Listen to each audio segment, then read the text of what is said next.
Hi guys, my name is Isabella Greene. Today I would like to give you some recommendations on how to talk to and how to deal with unsupportive family. This might be really good for the holiday season if you're traveling to see your family you haven't seen for a while, and also for those of us who are not necessarily doing what the family expected us to, or what the family wants us to. So this is good for going forward in a general interaction with the family altogether. We all well know that the closest to us are the ones that trigger us the most. We also know that we have emotional contracts and emotional agreements with our family, with the ones who are the closest to us, especially with our parents and our siblings. How do these emotional contracts get formed? They are formed from the very beginning of every relationship. So when you come into a family as a baby, as a child, you develop a specific dynamic with your parents, with your mother, with your father, with your siblings. When you get married, you develop, or you will meet someone. When you just meet someone, first time, a complete stranger, you immediately develop a dynamic of relationship with that person. If that dynamic stems from an unconscious place, then we develop specific patterns that we often play with just that one person. Also, we definitely keep replaying the dynamics that we created with our parents from the very inception of ourselves in our families, right? So let's say if there was some sort of abuse in the past, or if there was high judgment, if you grew up in the environment of high judgment, if you grew up in a very critical environment where nothing you did was good enough, for example, right? As you grow up, you're going to continue replaying these patterns going forward. And I have a video about that, about how we continue using the outside world to re-traumatize ourselves, to replay the patterns that we created with the family. So please go ahead and watch that video. I'll put it in the comments here for you. But then let's say you move away from your family, you don't see them for a while, and when you go back to see them for the holidays, all of a sudden you're that 3-year-old again. You're that teenager all over again. All of a sudden mom is saying the same exact thing, or acting exactly the same way, and triggering you exactly the same way as she did when you were a teen, right? Or all of a sudden you are all of these same feelings that you thought that you moved past already, they're all back there right in front of you, and you're experiencing, you're becoming it all over again. How does that work? That works because our environment and also our the people that we're close with trigger the memories, the cellular memories, the emotional memories, the memories that were practiced over and over, or types of behavioral patterns that we've practiced with our parents our entire lives. So as soon as we're in the environment where the parents are present, we go back to playing those emotional contracts that we created with them.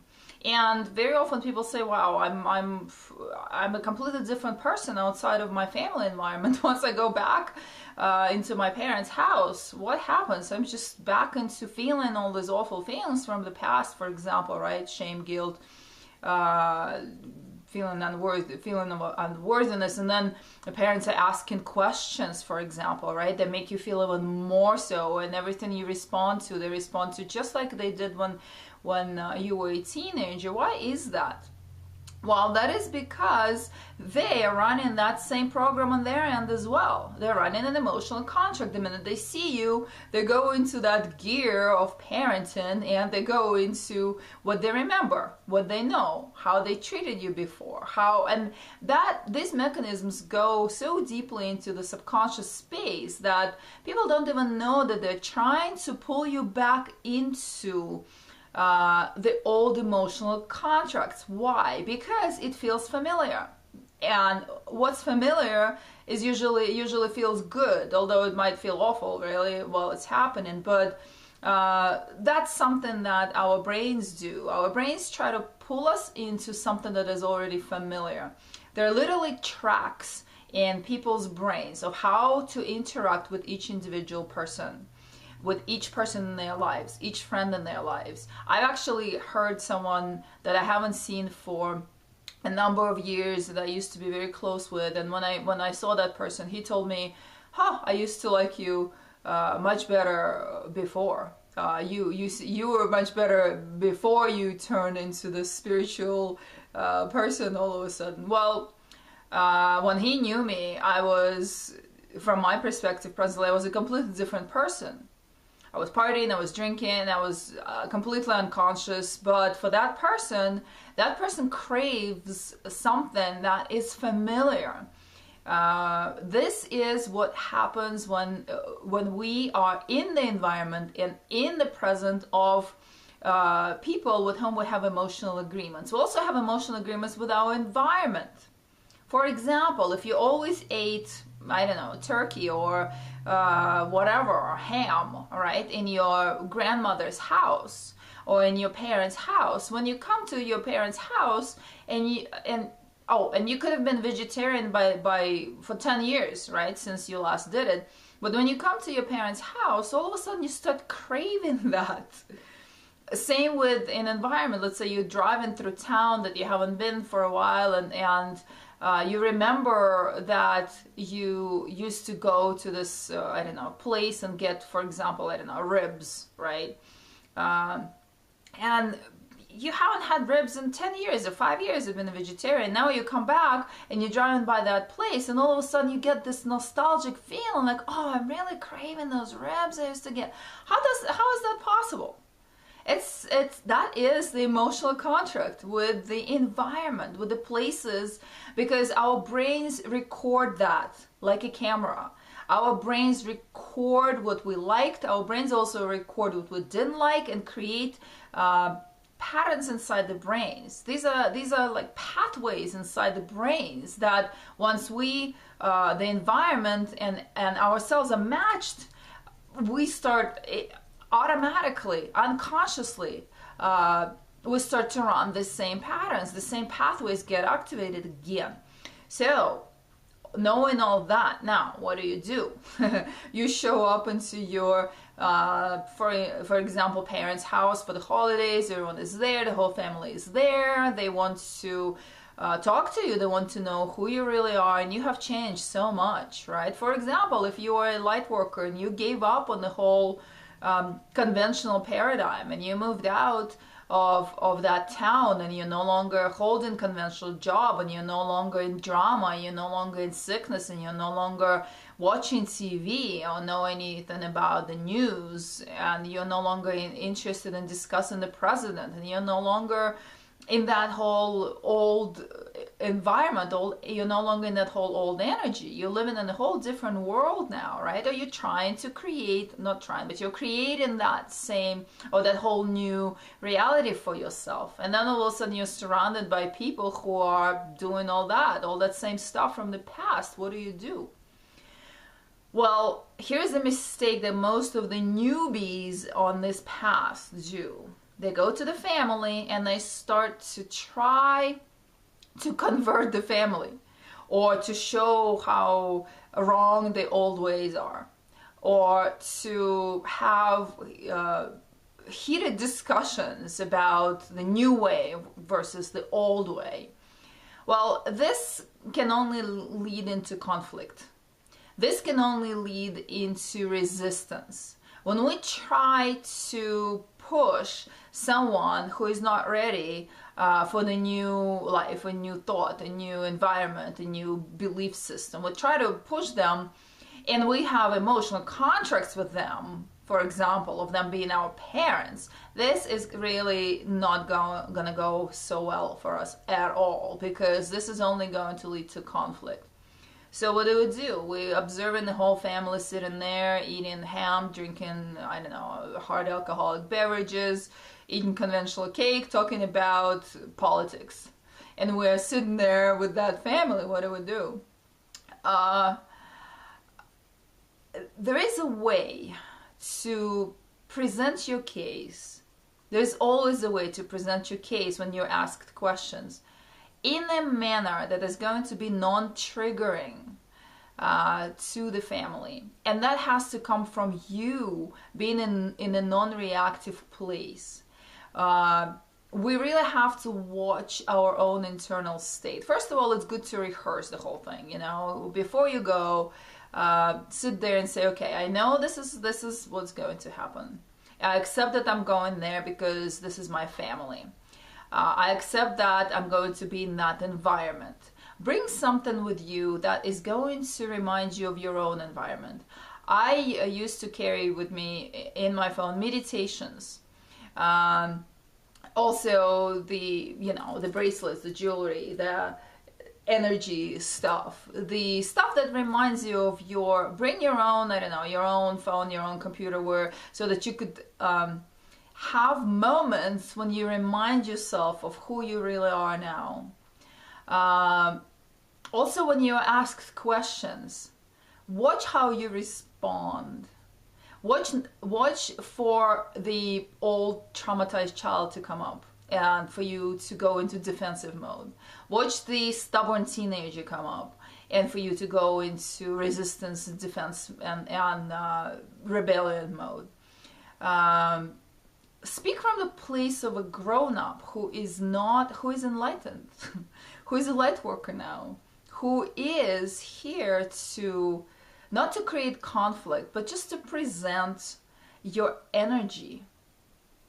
Perhaps it might be better if the family has a strong intent of shaking out of you, like why it is that you're no longer doing what they're doing, why are you not interested.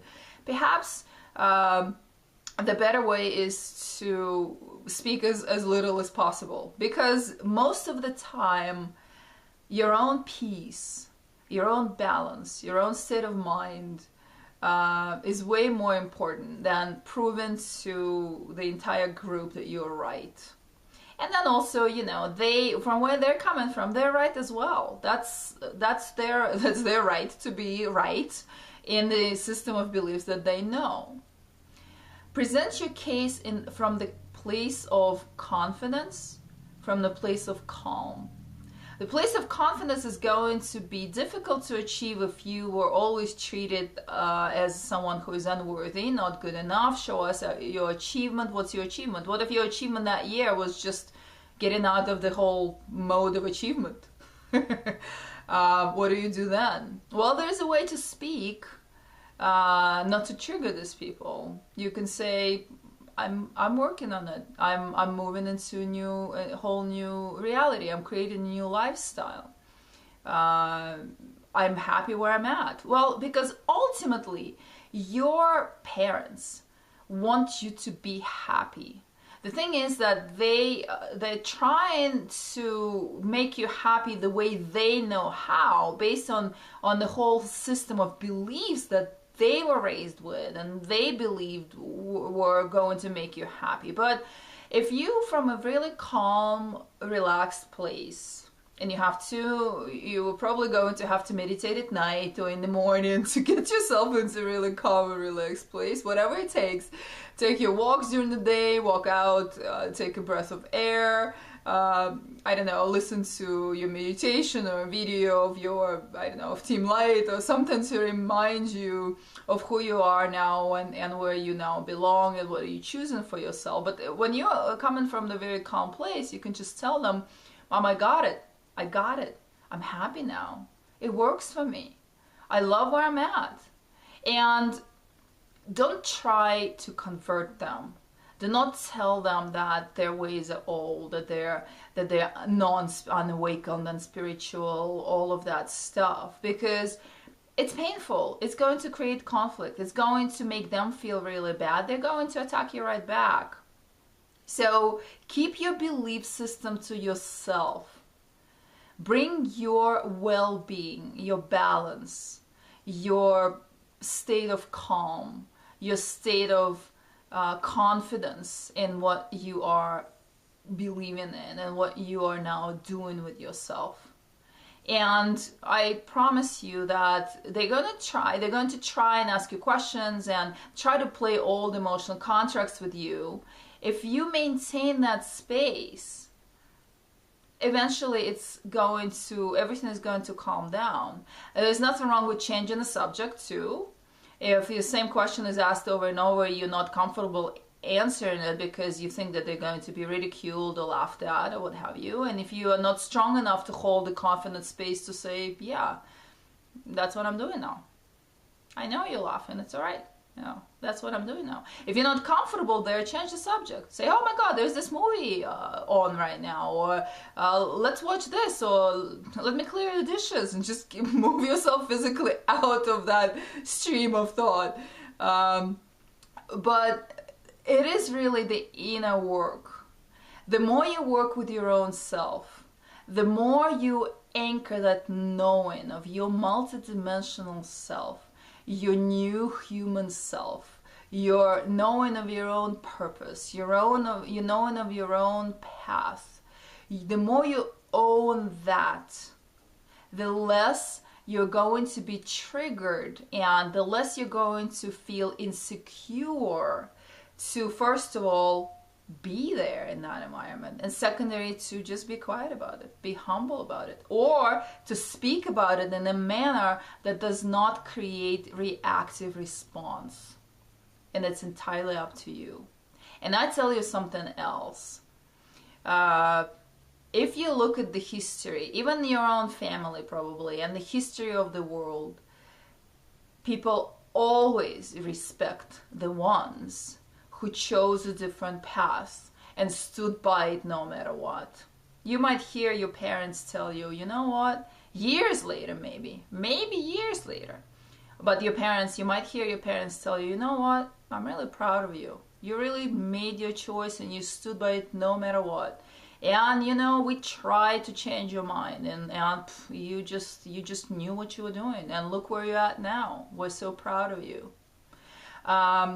And one more thing, when you achieve that place within your own self, your external reality is going to change. I can guarantee that. I am experiencing that myself.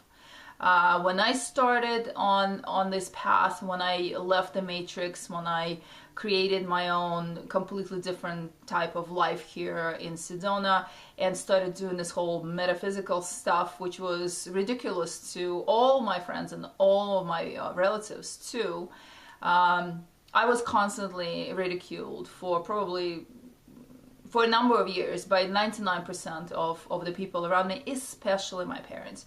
My father did not fail to tell me how ridiculous it was, and that I need to pull myself together, go back, get a regular job, get health insurance, and be normal again. But I didn't. And every time we had that conversation, I felt like that small, unworthy child. That I'm not good enough, that I'm not achieving what he's expecting me to achieve, or what the parents are expecting me to achieve. I heard all kinds of stuff, but I just stayed with it, and I stayed with it. And you need to work with this internal space within yourself, owning yourself, owning your path, owning your cosmic origin, owning your mission, knowing who you are, knowing that this is what you are here to do, and no matter what they say, you're here to do it, but from your own thing, without creating that resistance, like, forget you, I'm doing it anyway. That's a teenager. That takes us nowhere except into conflict. So just internal work with your own self. I'm confident that this is my path. I know my gifts. I know I'm a new human. I know I'm co-creating new earth. I know my mission. I am who I am. I love my family, but I'm choosing a different path. When you reach that point, your family's attitude towards you is going to change. You will observe it like magic. All of a sudden, your parents are going to start to get interested in what it is that you're doing. All of a sudden, they might even start questioning or asking questions from the place of curiosity, not from the place of teaching you or trying to pull you back into the matrix. All of a sudden, you might find that they're proud of you. all of a sudden you might find that they are starting to give you support. And the more you anchor your own state of being, the more support you're going to get from your family. And the higher chance there is that they're going to one day tell you, you know what? We are proud of you for choosing your own way and for standing so strong in your own path. But in the meantime, while you're sitting with them around the table, choose the path of least resistance. You don't need to convert them. You don't need to confront them. You don't need to prove to them. You don't need to create conflict. You don't need to run the old programs with them. Be there. Tell them, I'm happy and I love you. When mom goes off at you, dad goes off at you, your siblings are trying to trigger you again, you say, you know what, I see you, I hear you, I've known you my whole life. I love you. I love you. Thank you. Let me clear the dishes. Let me change the subject. Let me move on. Let me remain where I'm at. Let me hold my peaceful space. Let me bring this energy to this table, the energy of a new human to this table, peacefully, quietly, humbly. Let me receive you, embrace you without judgment, and let me eventually observe that you do the same for me. I love you guys. Happy holidays. I hope this is helpful. If you'd like to have a session with me, you can reach me at isabellagreene.com. More videos every week on my YouTube channel and also on Facebook. Take care. Thank you. Namaste.